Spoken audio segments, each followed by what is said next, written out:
Hello, and welcome to this edition of People in Transition. I'm your host, Bob Gerst. I've been hiring, firing, and mentoring executives, frontline employees, interns, and job seekers in companies around the world through a host of transitions, some difficult, but most very good.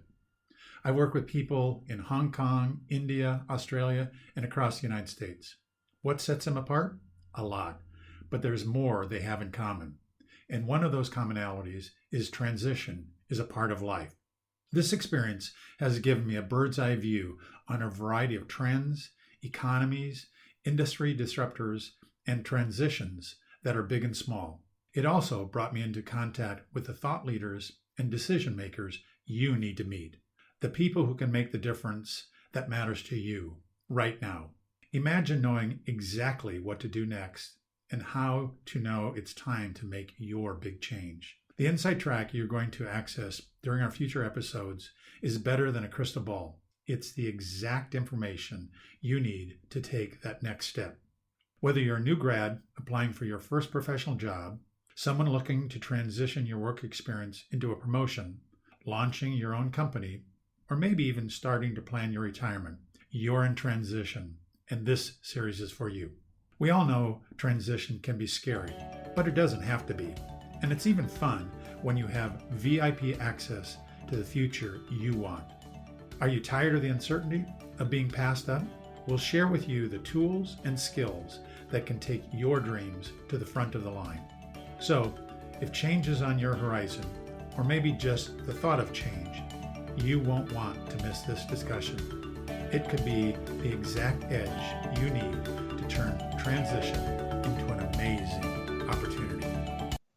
Mitch Gray, thank you so much for being on this episode of People in Transition. I'm so excited about having you a part of the show and talking about transition moments and tips and techniques for our listeners to make it more efficient, effective, and actually fun. Thanks for being with us. Hey, Bob, it's great to talk to you again, and I'm looking forward to it. Mitch, when you were younger, what did you want to be when you grew up? Since I was 10 years old, I wanted to be a pastor. That is really what guided my childhood and young adulthood, actually. And what were the transition moments that have occurred to you to get you from that picture of yourself as a young child to where you're at today? So I actually went to seminary and went into ministry for quite a few years. I was really good at some parts and terrible at others. So that led to some transition. But the real transition that led to kind of shifting from ministry to what I do now is I got fired from my favorite job I ever had.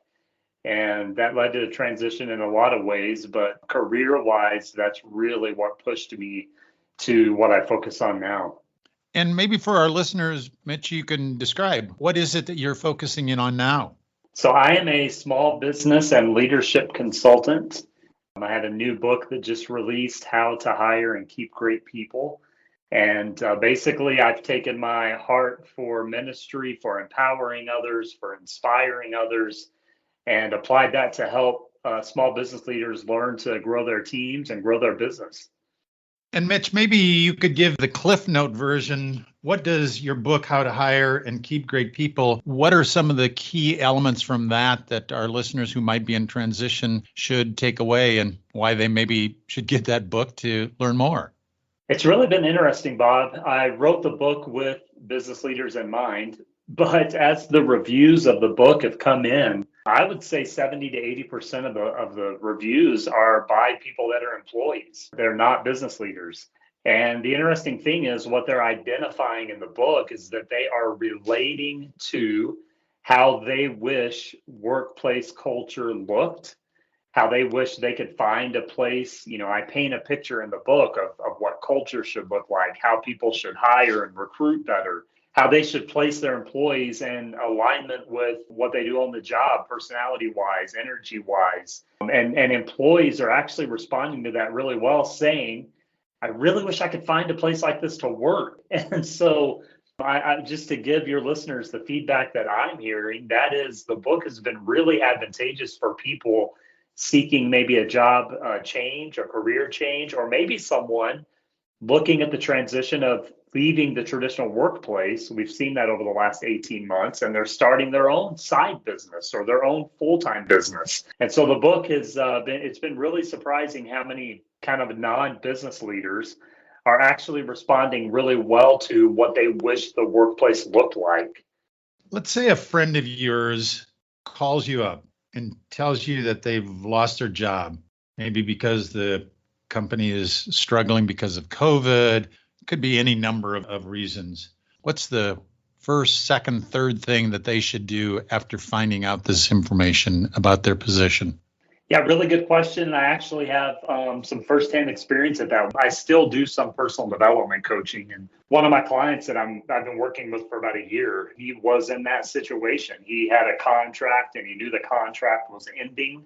And the company had told him that they were not renewing the contract. And so we began working on what in the world does he do after that? You know, he's got a family to provide for. It's stressful. It's really difficult to face that reality, especially when you feel so out of control. And, you know, the first thing I always kind of support and advise people on is take inventory of that job and decide what maybe you liked about the job, what you didn't prefer about the job, if you would want to do that job again. Because really, it's about taking this as an opportunity to move forward, maybe in a different direction. So the first thing is taking inventory of your experience of that job. And the second thing is begin shifting your mindset. Now, this is easier said than done, but begin shifting your mindset from, oh my gosh, I just lost my job, to, hey, now I have an opportunity that's in my lap. And what that does is it begins shifting your perspective in a way that reduces stress. It opens up the door to creativity, because there's kind of this universal principle that says when you let stress guide the way, you block the door to opportunity. And so if you can shift your mindset from I just lost an opportunity to this is now a new opportunity, it really changes things. And the third thing is make sure you have good support around you. When tragedy happens in life, and I'll consider losing a job a tragedy, it's very easy to isolate yourself. It's easy to kind of become the lone wolf. And really creating a support group, maybe becoming involved with a support group, whether that's virtually or in person, that really helps shift that mindset we just talked about to a more positive approach. I love that line, to shift your mindset from a loss to a new opportunity. I coach my clients all of these years. I have yet to have a client who has not found a job. It may have taken a while, but most of them have even found jobs that they would say is better than what they've ever had before. But that Yes. Shifting that mind is a real tough one to get through, for sure. What if you've had something bad in your past work history, discipline, or as you've experienced, even fired? How do you deal with that with a potential new employer? So my situation may have been a little different than many. I took that opportunity as the time to start my own business and go into work for myself.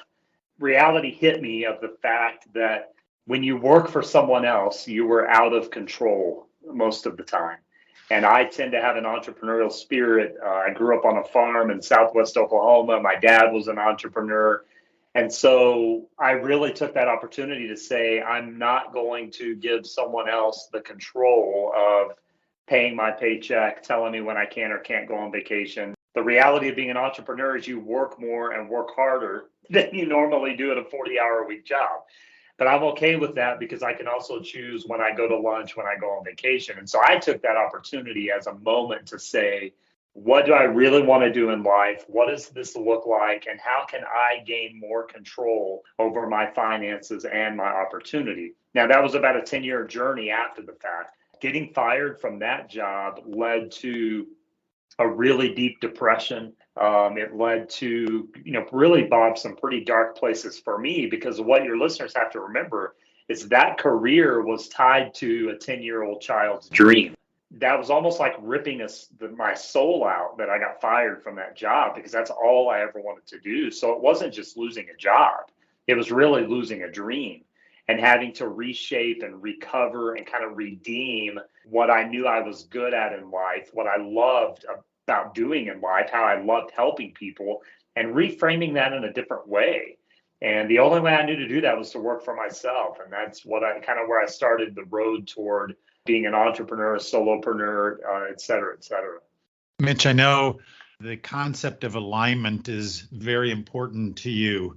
And so if I'm looking for a particular culture, maybe a more laid back or more entrepreneurial or more hard charging or whatever, because I want to have that alignment with my interests, my values, how do you go about finding out about that company and what their culture is like? And then kind of a follow-up question to that is what if you get a job offer? Everything is great. Money's great, location's great, but it's not a cultural fit for you. What do you do with that?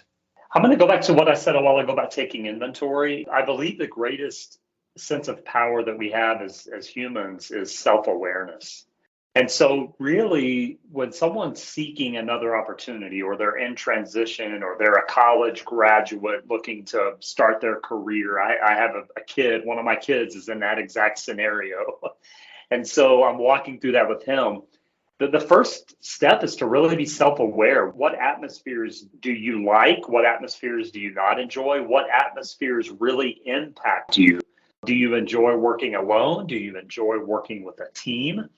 A question that a lot of people don't consider often is, how do you like to be coached? So in other words, when you're working in a job environment, how would you like your manager, owner, whoever that is, to engage with you? How would you like them to empower you? And the reason that self-awareness and that self-realization is so vital is because you can't identify what you would like until you can identify what you know. And once you've identified that, then you can begin kind of seeking out opportunities. You can ask questions of people. Maybe in your scenario, you've been offered a job or you've been offered an interview. And it might be, getting on the phone, sending some emails, contacting some people that work there and just say, hey, what is this place really like? Because the other thing people have to remember about the interview process is oftentimes companies are going to paint a picture that isn't reality, or the person doing the interview for that company doesn't really understand interviewing. And so there can be some lost in translation situations. So once someone realizes this is how I like to be coached, this is the environment that I like to work in, this is how I am impacted by working with a team or individually, then it's just about putting the right puzzle pieces in the right places. And that's really easy to do once you've identified and gained clarity on what you truly want out of a career, out of a job. Now, I will also encourage people that there's sometimes in life that if you're in transition, the bills just need paid. And you've just got to take something at that moment. And I want to give people permission to be okay with that and step into that necessity, knowing it's a temporary season. I think sometimes people are functioning out of desperation so much that they think, oh my gosh, I've got to take this opportunity and I've got to stick with it. You can take an opportunity out of necessity, all the while seeking the opportunity that really benefits how you would like to go to work each day.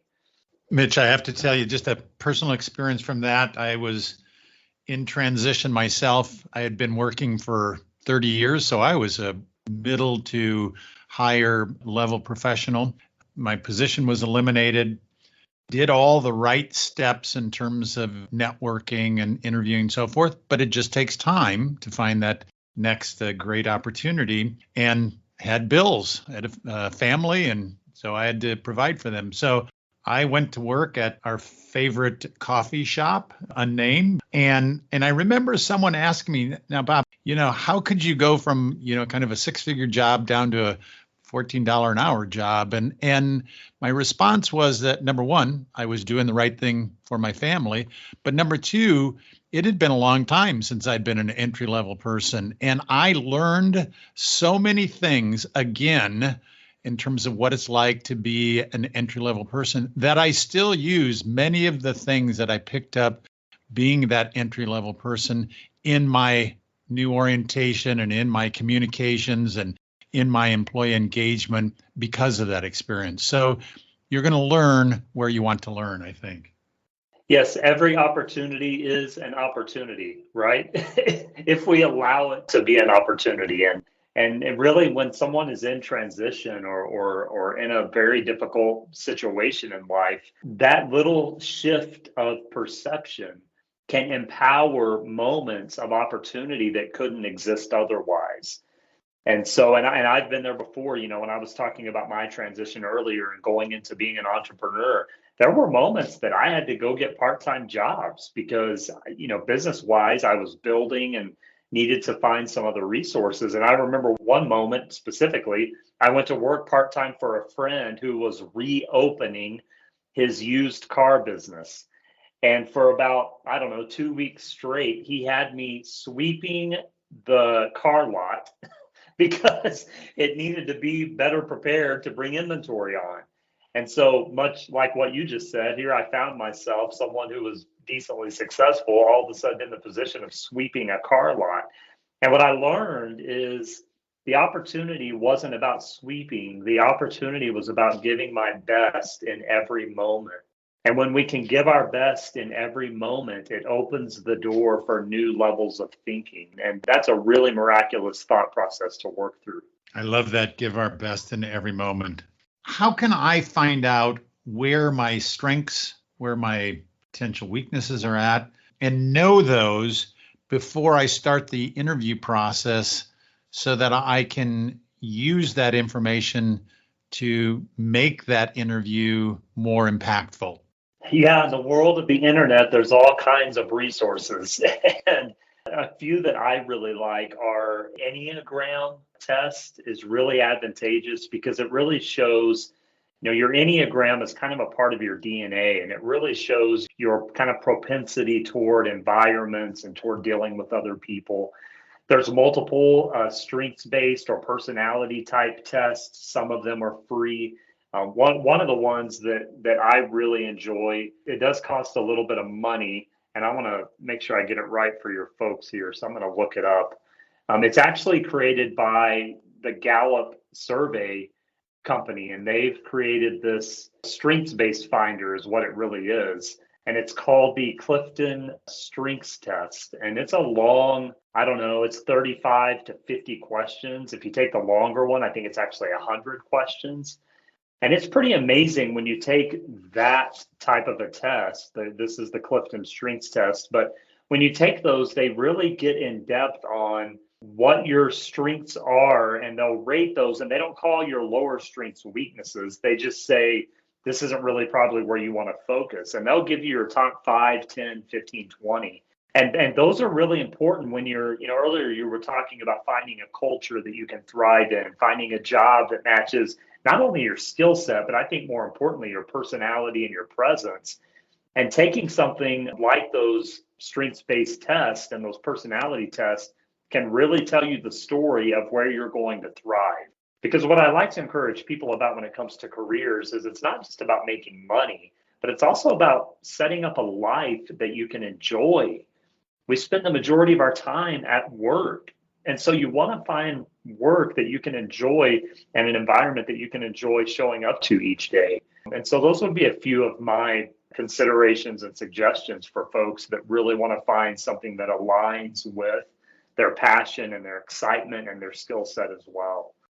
Mitch, I have a friend who's recently confided in me that he has sent out hundreds of resumes in his job search, only for them to go down to what he calls the electronic black hole, that the resumes he sends out, he never hears back.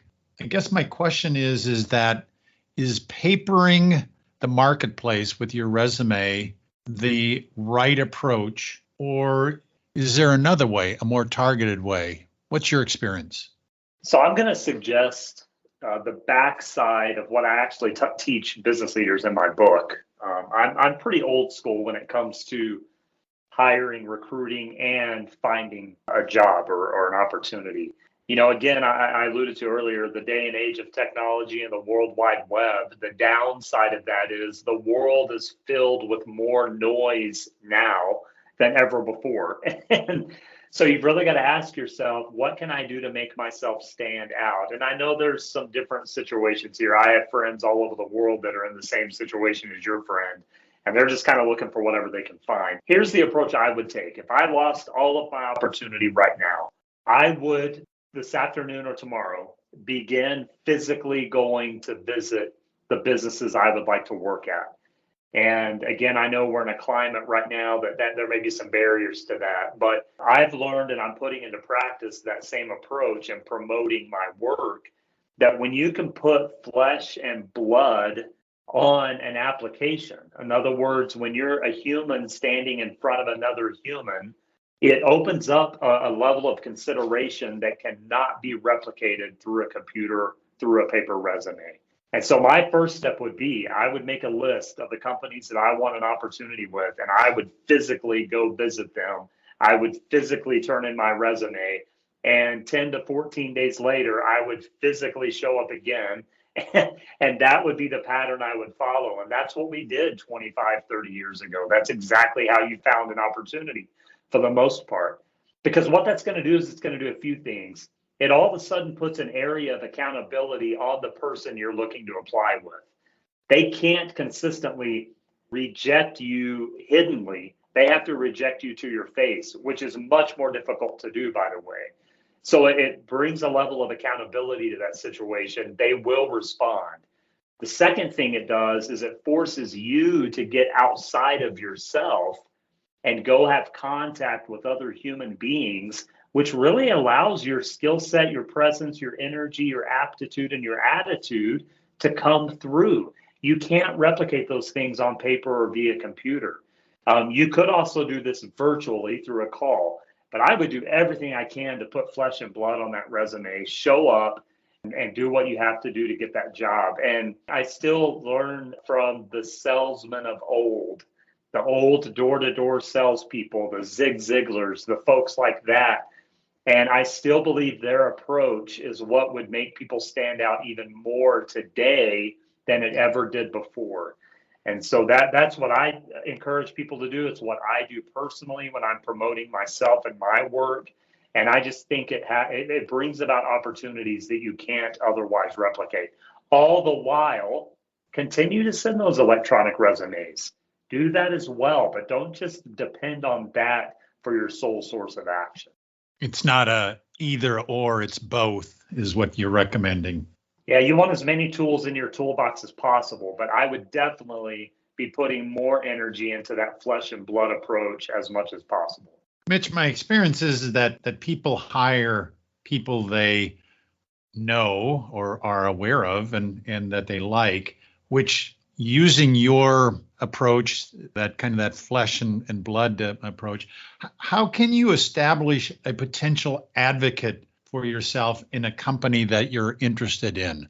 I love that. We're going to title that networking in a way, right? I use the old rule that I call buying coffee and donuts. And it's still a game that I play, Bob. It's when I'm trying to build a new relationship or network with people, I still buy people coffee and donuts. I still send handwritten cards. And I'm persistent on that because really what you're talking about is building trust. And so a few things that people can do is consistently be asking, everyone has a circle of influence. And oftentimes we forget to ask that circle of influence for help. So in other words, in this scenario, if I'm looking for a new opportunity career-wise, I'm going to begin asking every single person I know, hey, do you know someone at this company? Do you know someone who knows someone at this company? And the interesting thing is your circle of influence is a compound interest effect. So every person in that circle has another circle of influence. And a lot of times you can chase the trail and kind of find, 7 times removed circle of influence contact. Well, that's a contact.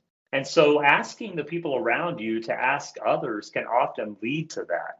I also believe when you're talking about that flesh and blood approach, the coffee and donut principle, don't be afraid to go in and really introduce yourself to people. Don't be afraid to go in and, hey, quick story about my dad. When he first moved to a new city 15 years ago, he was traveling quite a bit and he constantly was buying new tires. So he went to the local tire shop, and for 6 months, every Tuesday morning, he took them a dozen donuts. Every Tuesday morning for 6 months. Guess who gave him the best deals in town on tires? Yeah. Yeah. That tire shop. And so it's the same principle. It's really, again, putting some humanity on that opportunity and not being afraid to introduce yourself, not being afraid to buy the donuts, not being afraid to show up unexpectedly, and then asking your circle of influence and kind of investigating that area and find out who knows who. There's also things in every community: Rotary Club, Chamber of Commerce, United Way. There's a variety of social impact clubs that you could join or ask about, where a lot of those influencers in the community, they kind of live, move, and have their being through those social clubs. And they're very inexpensive, sometimes free to be a part of or volunteer with. And now you're opening the door to building those relationships. The thing I want to encourage people with is when you're looking for a transitional career or to start a career, you're not just looking for a job, you're trying to build a lifestyle. So to build a lifestyle, it's going to take those type of communal efforts to open some doors of opportunity. Mitch, what's your advice on learning new skills while you're in transition? IT skills, public speaking skills, accounting skills. Is this a good idea, or should you stay just plain focused on finding that next opportunity? I think the majority of your energy is spent on your strengths. And so I would say, just like you take a knife and you run it against a rock or a sharpener to make it as sharp as possible. So I would say take your top 4 or 5 strengths and just hone in on those skills. You can do that through YouTube videos, Udemy, Teachable. I mean, there's so many free resources in the universe right now. And then if you say, hey, what I'm noticing in the marketplace in my community is there are a lot of IT opportunities. And maybe you're to the point out of necessity, much like you did working at the coffee shop, maybe you need to learn 1 or 2 new things. And so you can easily do that by, again, just kind of searching online. But I would say really focus on those 4 to 5 strengths. I like to compare things to sports. I'm a sports fanatic. And if you take a football team and you have a professional football player who's a quarterback, he's not going to learn to play wide receiver to just get a job. He's going to usually, most of the time, stick with just honing his skills and become better at what he does. Kind of the same approach. And so, yeah, maybe you could take 1 or 2 things to learn some new skills, but I really think just honing in on those strengths and sharpening them is actually what's going to get you further down the road quicker. Mitch, I had a friend that said that they had created an accountability partner to be with them and help them in their transition. What would be an accountability partner, and how would you use them? 100%. That really refers back to, kind of what we talked about earlier about creating that support group. If you're going to talk sheer accountability, that's a little deeper than support. So I would say no more than 1 or 2 people when you're talking accountability. It gets too noisy if you have more than that. And then secondly, create a plan of action with this person. I would also say that accountability partner, if you're married, you probably want it to be someone other than your spouse, because you really want to dig into some things without maybe the stress of a family and worrying about those things. So find out 1 or 2 other people that you can trust and really dig into making a plan of action. So what action steps are you taking each day? Pick 5 things to do every single day. Repeat them over and over and over. Not 5 new things every day. Do the 5 same steps every single day. Reach out to people and show that to your accountability partner. And then the third thing would be open-minded to their suggestions. A lot of times when we're focused on attaining something, but it's a stress-filled activity, like oftentimes looking for work, it can be easy that we see the weeds and we don't have a 50,000 foot perspective. So that's what that accountability partner can help with is, hey, Bob, what actions did you take today? Did you contact those 5 businesses? Did you send out those 5 resumes? Did you work on your breathing techniques and your meditation to keep your stress levels low? They're really going to give you that 50,000 foot perspective that's incredibly important when you're walking through this time. So I support that 100% and think it could be a really valuable asset. Mitch, you talked about breathing exercises and meditation. How do you deal with the stress of being unemployed and looking for a new job? Any tips, techniques for our listeners? Find a fun hobby.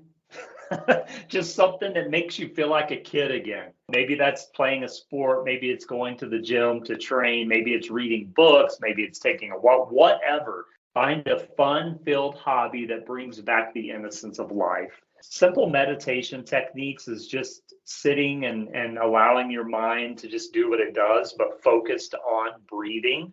It's not necessarily something magical or mysterious. It's really just trying to sit in that moment, focus on your breath, and just kind of allow the stress of the day to kind of wipe itself clean. And then for those that have families, spend time enjoying your family. I remember when my kids were growing up, gosh, playing out in the backyard with my kids to close out the day was one of the most beautiful things I could take part in. So if you don't have a family, again, find that support group, go bowling, go out on Friday night, whatever you can do to kind of bring back the innocence of life. That way, when it's time to get back to work, you're able, ready, and prepared to do so. Mitch, any books or any other resources that you would recommend to someone going through their own personal job transition? Yeah, one of my favorite books, really of all time, is a book by the monk Thich Nhat Hanh, and it's called Silence. And it's not necessarily a religious book. It's just a book about learning the art of silencing yourself inwardly in a world full of noise. And it's really a book that'll help you relieve some stress. I also think any book, and there's a bunch of them out there, but any book that talks about personal development or that talks about, there's actually quite a few books out there. I can't think of any off the top of my head, but there are quite a few books out there right now that talk about, how to prepare for an interview, how to prepare a resume.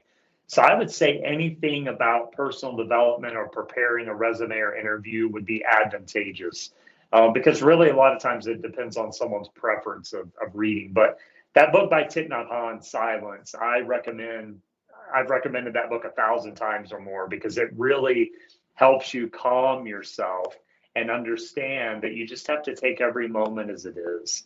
Mitch, if our listeners remember 3 things as they go through their own job transition, what are those 3 things that you want them to take with them? Number 1, function from the principle of patient diligence.